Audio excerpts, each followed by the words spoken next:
కొంతమంది అంటూ ఉంటారు, శృంగేరికి వెళ్ళాము, గురువులను దర్శనం చేసుకున్నాము, గురువులు మాతోనే ఎక్కువసేపు మాట్లాడలేదు అంటారు. గురువులు మాట్లాడాల్సిన పని లేదు.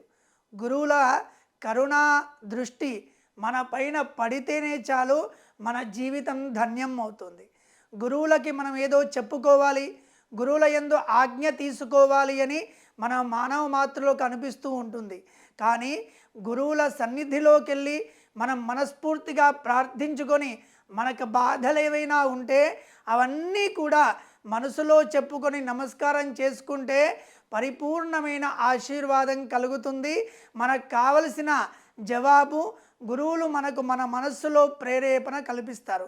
అలాంటి గురువులని దర్శిస్తేనే చాలు, అక్కడికి వెళ్ళాలి, వారితో మాట్లాడాలి, వారితో ఏవో విషయాలు చెప్పాలి అని మన మనస్సు కుతూహలంగా ఉంటుంది.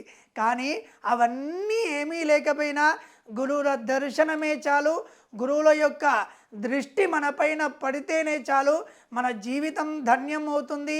ఇహంలో పరంలో రెండు చోట్ల కూడా మనం సుఖంగా ఉంటాం, మనం అభివృద్ధి చెందుతూ ఉంటాం కూడా.